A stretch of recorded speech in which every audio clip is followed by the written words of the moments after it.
Hello people, it's Les the 6mm France 1940 bloke here with, finally, another video. This time it's because I've just released me VainGlorious France 1940 rules on Wargame Vault. It's been a bit of a long haul. It's been probably about 3 years, to be honest. I've been doing this on and off because, well, it was a bit of a steep learning curve at first doing the layout with the program I was using. And I gave up about twice, and then when I picked it up I thought, oh yeah, hang on, this isn't that difficult, it's okay, I can do this.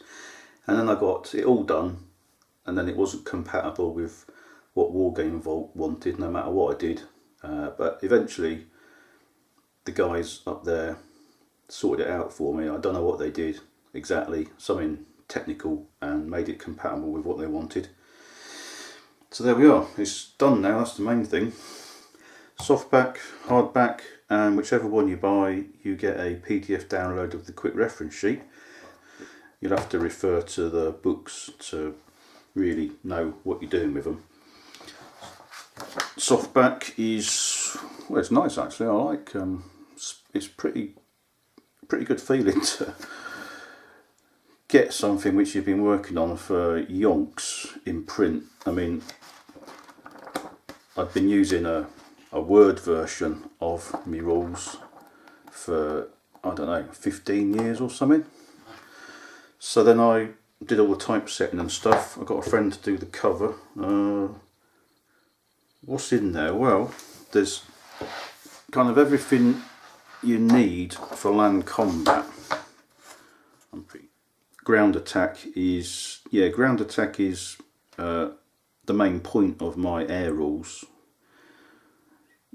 It's really just to establish air superiority over the battlefield so that your ground attack air missions can go in. So that's the extent of the air rules. There's a bit of air to air, but like I say, it's only to establish air superiority, because, you know, if you wanted to do it properly, well, that would be a game in itself, wouldn't it? So it would like quadruple your the length of your turn, I reckon, if you did air to air properly. I didn't even own any aircraft models, so that's why I didn't develop any air rules. So I just didn't have the models, and I thought, yeah, well, we don't need that, do you? But yeah, you do need it, because you got Stukas, you got a ton of ground attack stuff going on in the period, so it needed to be done.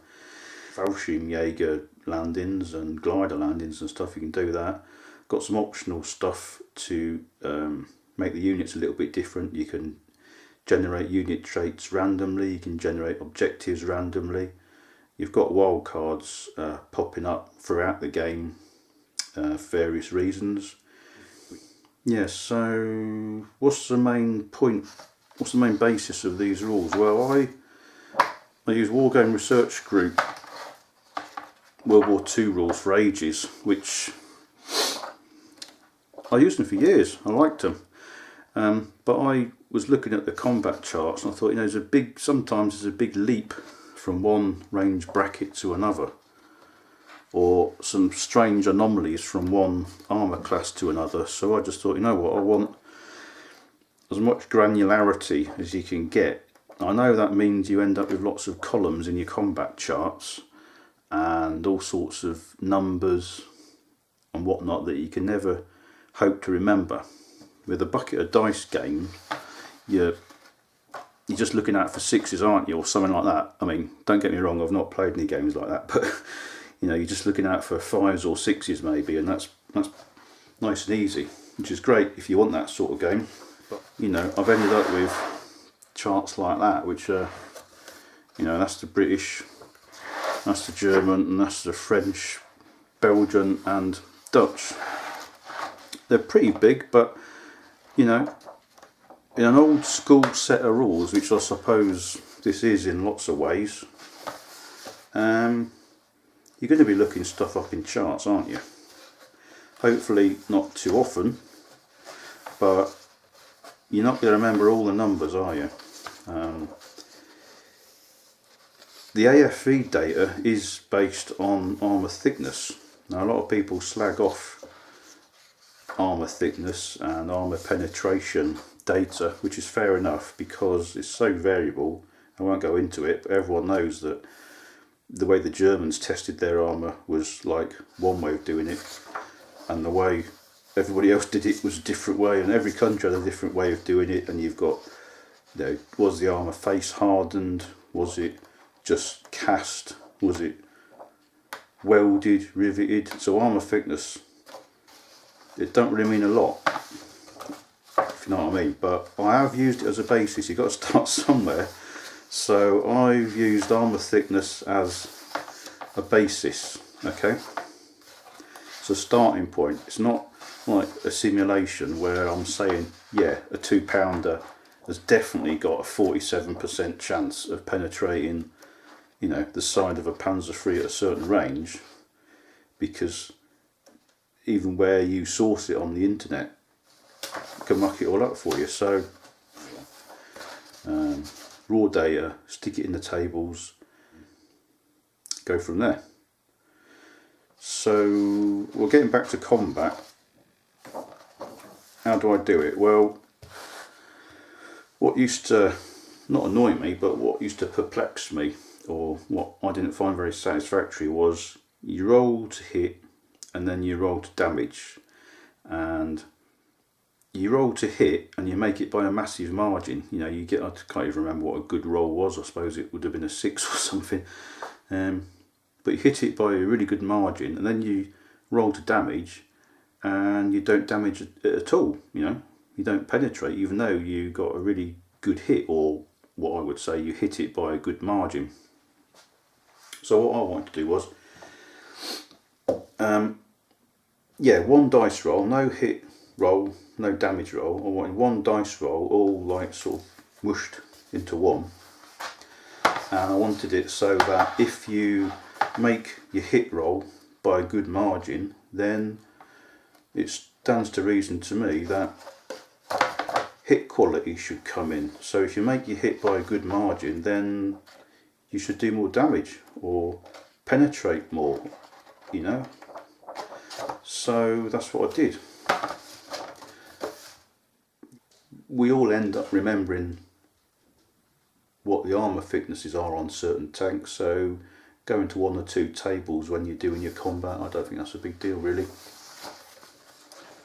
With the combat resolution, I've got adjustments, but they're pretty straightforward, to be honest. It's just subtraction, a bit of subtraction and a bit of halving of figures. It's all done on percentages, so you're dealing with fairly big numbers for the most part.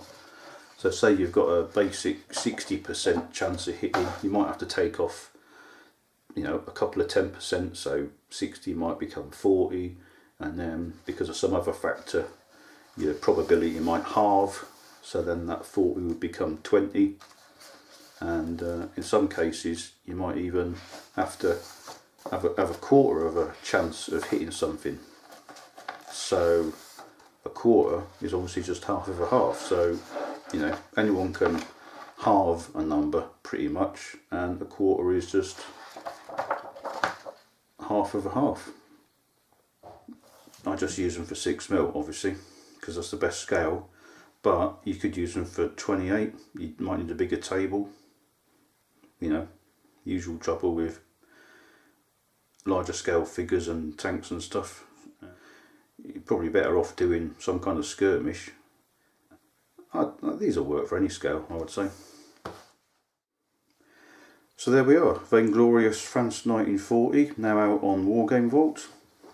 Wargaming rules for 1-to-1 land battles with air support. Works with all figure scales, you know, as long as you're doing 1-to-1 combat. Suits battles between a few platoons of infantry and tanks, so skirmishing up to, I don't know, company level maybe.